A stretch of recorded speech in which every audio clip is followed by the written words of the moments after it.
It was a dream that occurred as far away as Damascus, Syria, and eventually came to realization right here at the corner of the Maisonneuve Boulevard West and Drummond Street in downtown Montreal. One man whose aspiration was to open up the most authentic French bistro this city would welcome. His name is Imad Nabwami, and this is the story of Le Pois Penche.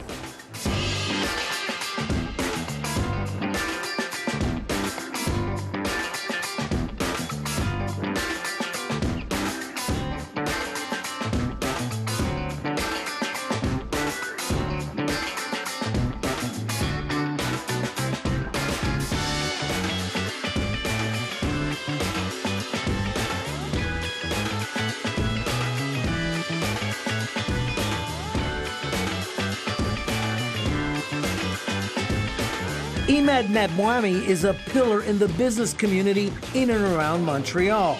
He has partnered with numerous industry leaders and businesses in various capacities for almost 20 years. His life has encompassed every possible aspect of hospitality.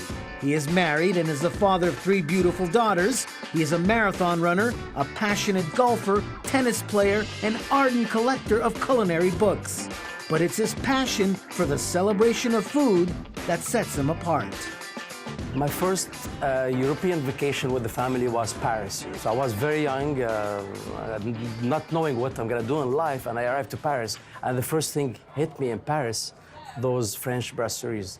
So I go to the streets, and the smell of the croissant, the coffee, walking in the streets and seeing people are chucking oysters and all those terraces and all that great restaurant scene on the streets.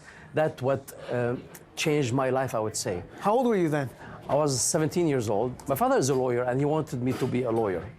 So after that trip, and after that effect of the streets of Paris, and seeing a complete different culture from the Mediterranean where I grew up, I came back to my father and said, I want to be in the restaurant business. In the culinary business. In the restaurant so business. Then you pursued an education in hotel management? Well, but before this, my father didn't like it. Didn't like me to be in the restaurant business. But I was determined after that trip, which, as I told you, changed my life. I was determined to go in this direction. So he gave me one advice. He said, first of all, if you want to do it well and get the proper education. Right. So he decided to send me to a culinary school. I started in Damascus. Then I went to Europe to pursue my education. And Paris and France became part of my routine, my professional life, and that's how it started. So as a little boy, were you in the kitchen watching your mom cook, your grandmother cook? I mean, where did this love for food originate from? I grew up in Mediterranean family where my mother cooks, and she raised 7. We were 7 kids, so we were a family of 7. It's a big family. So the cooking was a daily thing in our lives. So coming back from school every day, you arrive to the house, and there's home cooking every single day. So my mother being in the kitchen and cooking for us on every single day created an effect on my life. So you developed flavor as a young boy? I developed lots of flavors, and Middle Eastern cuisine is very, very rich. Right. And when I went to the culinary school, I started learning different technique. I started learning the French technique, the French cooking. And believe it or not, I will go back to my mother and we'll try a change of recipe. So that was probably the first kitchen infusing where it came to my life. So I tell my mom, what do you think if we do this? I learned this recipe. So you were teaching your mom? Not really. I was giving her ideas, and she would come up with different recipes as well. Yeah. And that's created curiosity and interest for me all the time.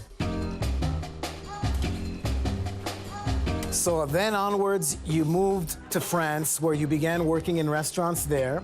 You fell in love in France, I would understand. Well, I'm back to Damascus and met with my wife. And my wife, she's from Syrian descendant, but she's from Montreal. Right. Met in Damascus. So there's a nice Montreal angle to this love story. Montreal angle is all time there. So I fell in love with my wife, and we decided to move to Montreal.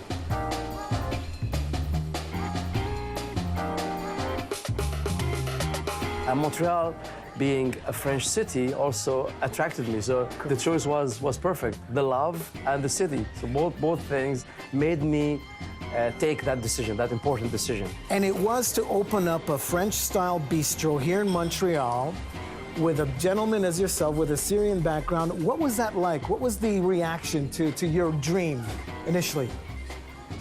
First of all, when I moved to Montreal, I joined a big restaurant group in Montreal, and I was able to be managing an important group of restaurants in Montreal over the years.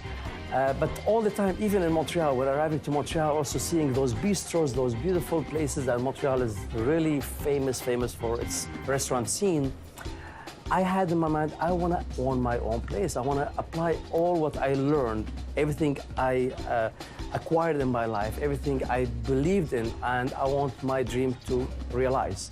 So all the time I had this in my mind that I want to have my own place. So working in that company for a long time and running it for over 13 years, an opportunity came, and this French bistro, Le Pois Penche, came to the market, and I went and I put all in and I bought this place.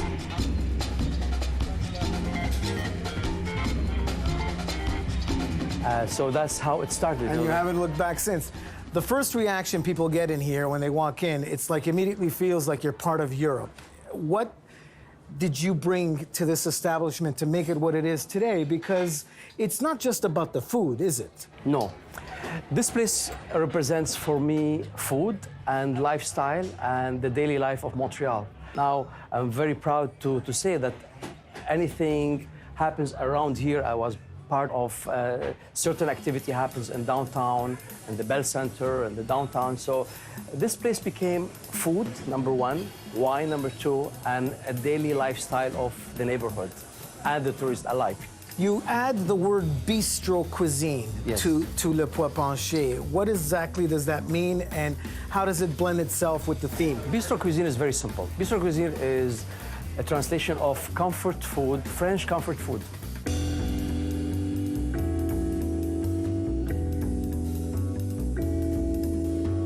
French comfort food, that's the food where you could eat every day.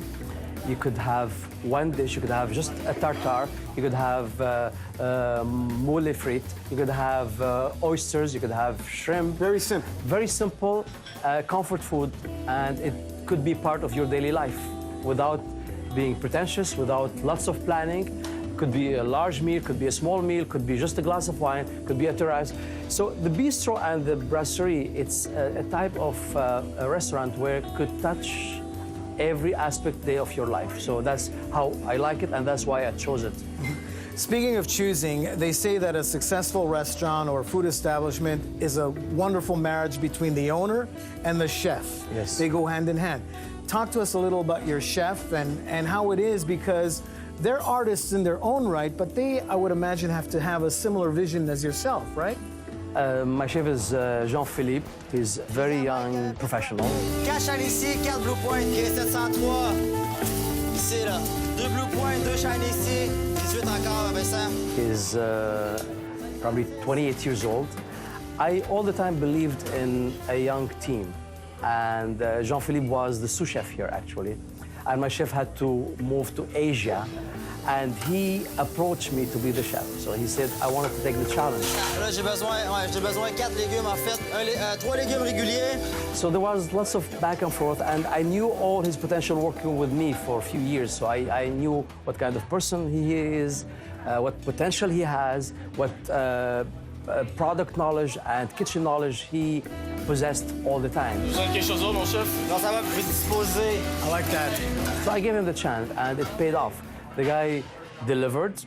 He was able to understand my vision. And, you know, working with the young, talented chefs, you know, you have to give them the freedom to do what they believe is right for you. I say one thing, make sure that the integrity of the kitchen, which is a brasserie kitchen, is respected all the time, and go ahead. And he was able to deliver great products, great executions, and he also, furthermore, he built a relationship with local market, local suppliers, and that was very, very important for us. Being a Parisian brasserie in Montreal means not only French food. It's not only about the French cooking and the French technique. It's about also the local market, the local technique. Québécois flavor. Exactly.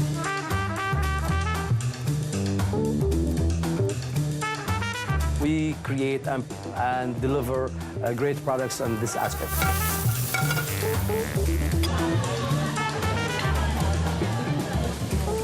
And of course, the knowledge has to extend itself to the wonderful staff here, who I would imagine has to go through a level of training to give the average person that walks in the whole French experience. People that think coming to work in a restaurant, you just have a bit of knowledge and you come, you apply, and that's what you see in lots of places. The story here is a bit different, you know. Somebody has to apply, he has to pass an interview, and if he passes the interview or she passes the interview, then there's an exam about the knowledge. They have to make sure that certain level have to be obtained before that person starts.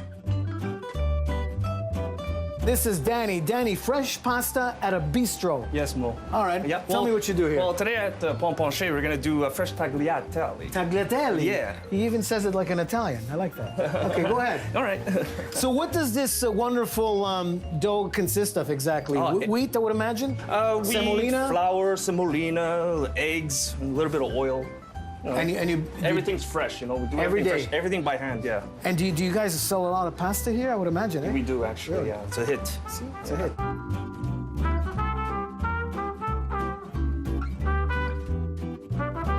Okay, so there you go. You're cutting it up into, you're making like a puzzle. See, now I have 5 portions here. 5 you can portions. say. So every square represents 1 portion. Close to it, yeah. Okay, good.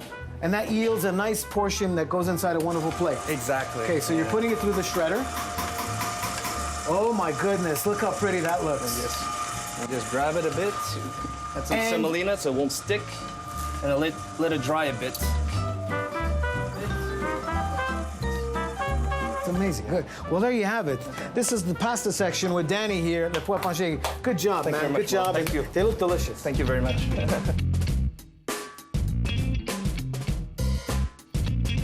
He has to go a minimum of 2 weeks of training. 2 weeks of training is lots of theory, understanding the menu, understanding our philosophy, understanding who we are and what we believe in, and shadowing other people in different positions.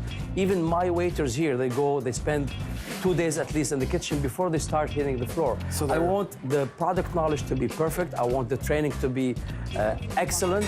Then they start having smaller section and they continue through on-job training as well till they reach the point where they're ready and they could handle sections or they would be part of the team.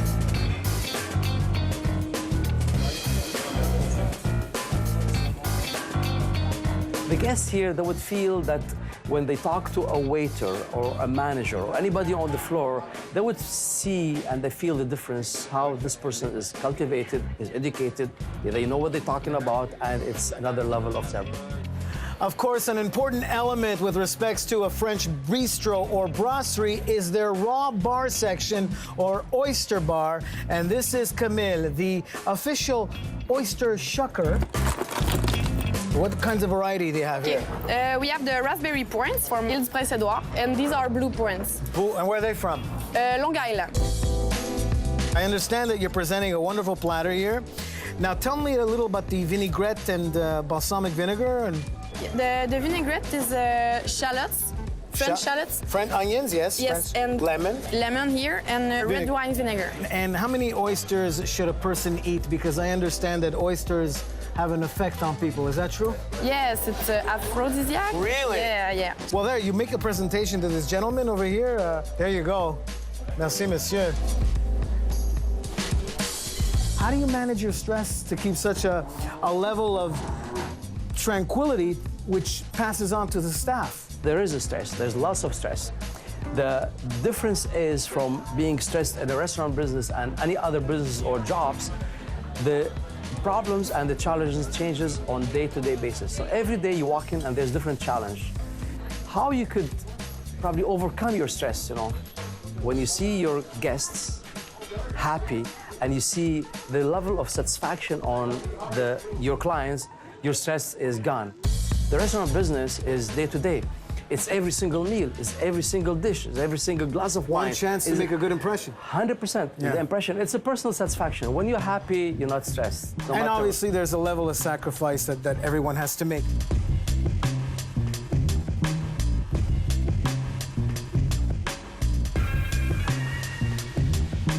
course, in a French bistro, the charcuterie section is always important. And joining me now is Maxime, all the way from Versailles, France. Yes. Wow, what a beautiful place. Tell us a little about charcuterie, and first of all, describe what you have here for us. Yeah, so here we have a prosciutto. Prosciutto, si. Ici, on a le culatello. Culatello, si. Culatello. Ça, c'est porc. Ça, c'est still Parme. pork, right? Ouais, c'est du Parme. Right. Donc ça, c'est un jambon cru, mais qui vient de Parme, la région de Parme. Yeah, Parma, from Parma, Yeah. right? Ici, j'ai la rillette de canard. So this is duck. Duck rillette. Duck reel. Wow, that's interesting. Okay. Ok. Ici, j'ai le magret fumé. Smoked duck. Smoked duck. Wow, I never seen that before. Okay. Hein. Ici, j'ai le Jésus. Jesus. Jesus. Yeah. No, come on. Yeah. A salami called Jesus. Yeah, salami called Jesus. Okay, So, good. ça, c'est une recette traditionnelle de l'Est de la France. Okay, Okay. Eastern France, right? Yeah. Et ça, c'est... Quelle ville? Ça, c'est vers... donc, dans l'Est, ce serait plus Mulhouse et l'Alsace. Oh, l'Alsace. Okay, right. And this you have something épicé, spicy here. What is ça, c'est that? un chorizo ibérique, donc qui vient d'Espagne. Spanish. Yeah. So you cover all the regions over here almost. Yeah. Italy, Spain, and A this little is saucisse de. So, ici, j'ai un figatelli. So, ça, c'est de la tradition corse. Okay. Donc, c'est de la viande de porc et aussi du foie de porc. Okay, so pork and pork liver. Yeah. Wow. Okay. Les deux. And this one finally. Et ici, donc, ça, c'est un strogino. Donc, ça, c'est fait avec du jambon cru. Yeah. Cooked ham. Oui, c'est ça.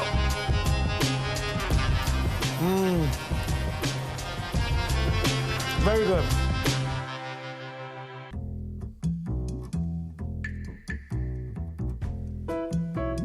What happens to you when you go back in France now? Because I know you do it on an annual basis. The flavors and the smells, you bring them back and you continue to refine them here, or you say to yourself, we have this in Montreal? First of all, I'm very proud of this place as being French brasserie outside of France, and I'm proudly to say we provide same level or even better than France. Good. There's lots of great Étoile Michelin restaurants outside of France. There's great chefs or they cook French food outside of France. And somebody one time told me, not being French, how you feel about owning and running a French place, And I said, passion does not need a passport. When you have the passion, you don't need a visa to go in, If you have the knowledge, if you're educated, if you have what it takes to do it, you could do it.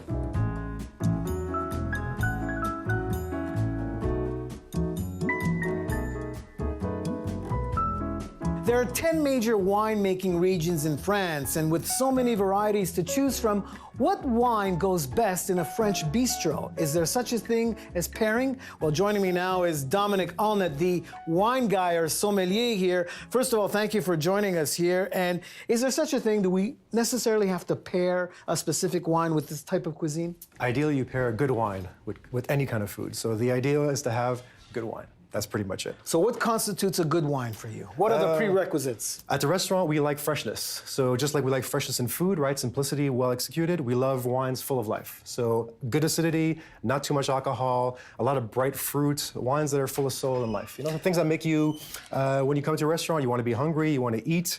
And of course, it's seasonal because summertime brings different types of wines for people to choose from. And in the winter season, it gets a little bolder, I would imagine. Exactly, but freshness is basically year-round. 365, we want freshness, 12 months a year, but definitely in summertime, we want a little bit more, we drink on the lighter side, right? We drink on the lighter side, we want more energy, more acidity, just for the hot Quebec temperature, basically. Now, the management here, Imad, is a sommelier himself. Does that put extra pressure on you? Because you're a sommelier, he's a sommelier. Do you get together? Because the wine here is of utmost importance. He takes a lot of pride in his collection here. Sure, well, sometimes it's a pain, right? Because if you don't work with somebody who knows what they're doing, you can just do whatever you want. Right. And without problems. No, working with Imad is great. He is a wine guy.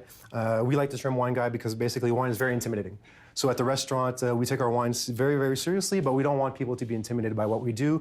It's just grape juice. That's how we sell it.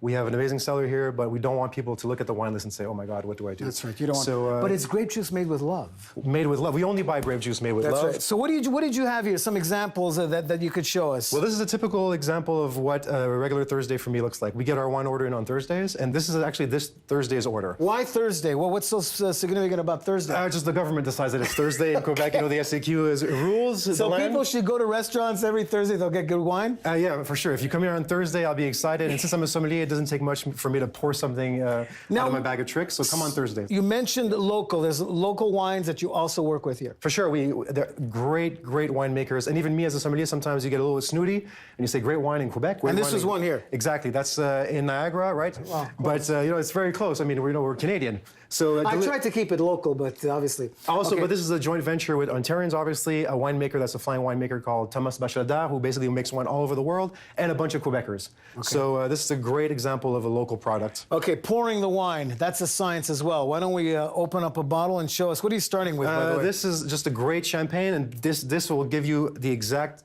impression of what I love in wine. I won't even have to go get technical. You'll taste it. I hope so. This is the. So if one were to come in here for the first time to a French bistro, would champagne be the safest bet with respects to an alcoholic beverage? If you come here, you have to drink champagne. It would be a crime for you to come to the restaurant and not drink champagne.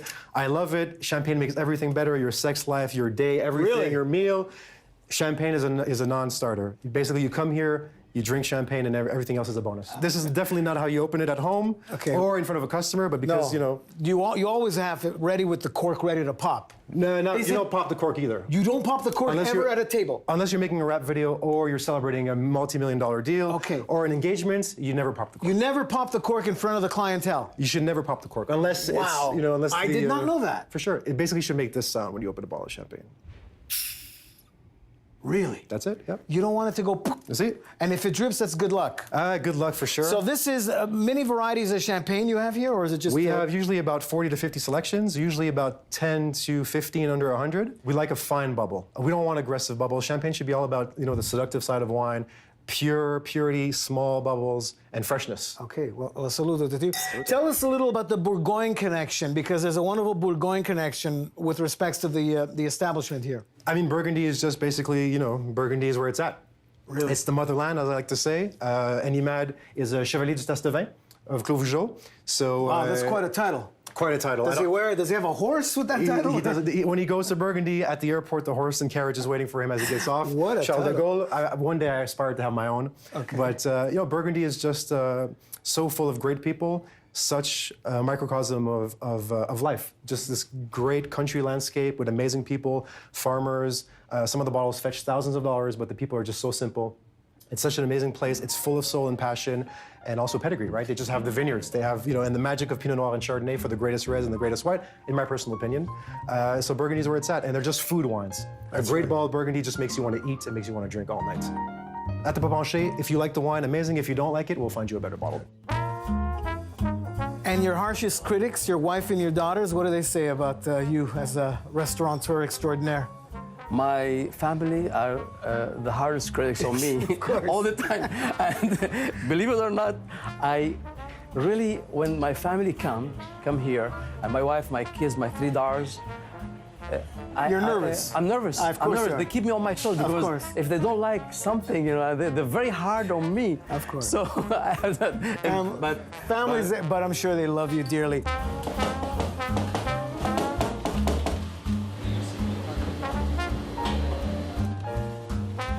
Now, a lot of the action takes place in front of the clientele, but there's a food preparation station which Jean-Philippe and his staff undergo to prep the food. And I could see that you're cutting up a massive fish. This is a halibut? Yeah, halibut from Pacific.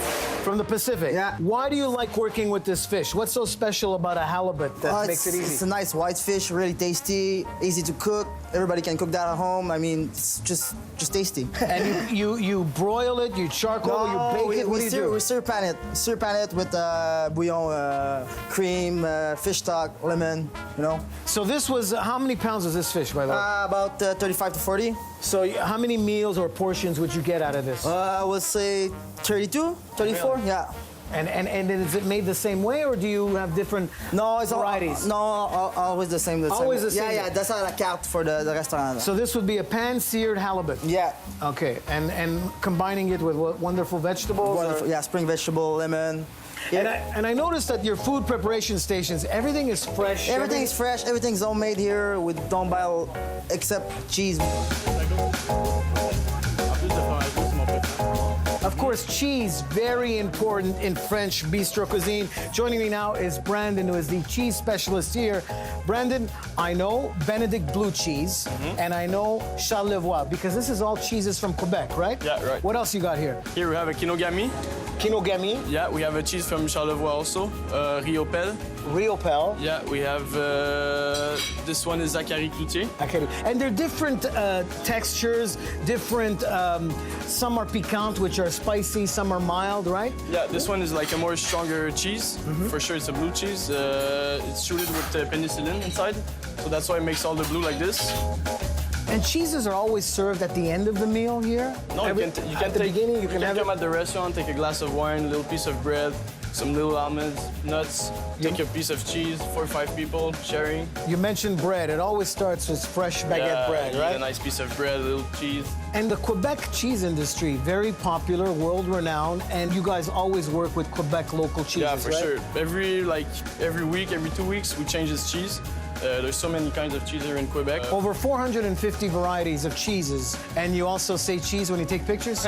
Cheese, for sure.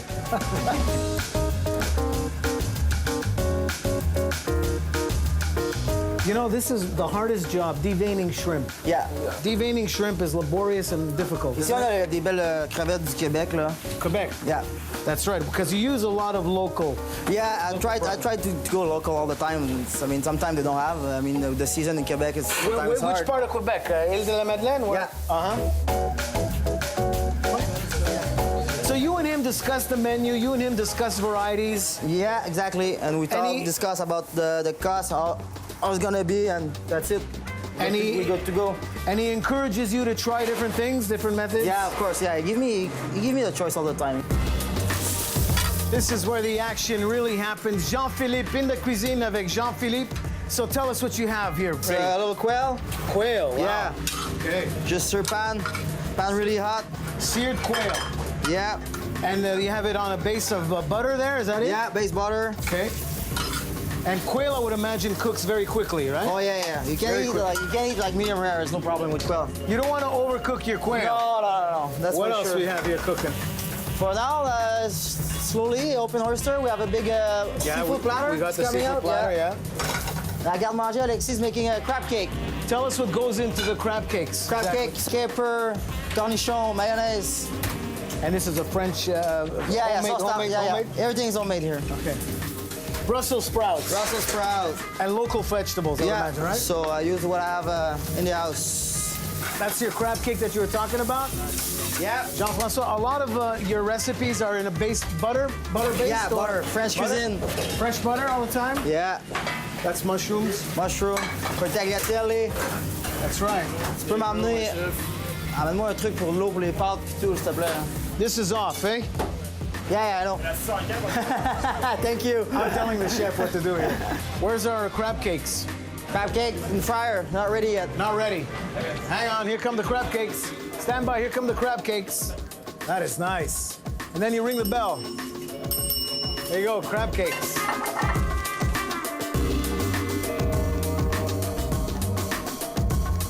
I go at least twice a year to France. And I go to France and say, wow, the dream, I had it when I was 17 years old to be part of this culture, this food, this restaurant scene. I got it. Fait accompli. I achieved my dream of owning this place.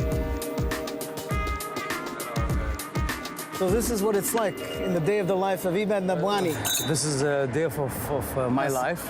As you see, there's so many details, so many elements in a day of a restaurant business, and it never ends. It never, I don't know how you do it because I'm exhausted in a good way, mind you, but we want to thank you for letting us into your wonderful life, Imad. Best of luck. Thank you very much for allowing us to be on your show, and we hope to see you more often. Absolutely. Thank you very much. Cheers. Cheers. And we know this was just a mere glimpse of the life of Le Pois Penche, but there's more food coming up in future episodes. Until then, I'm Mosey Persico.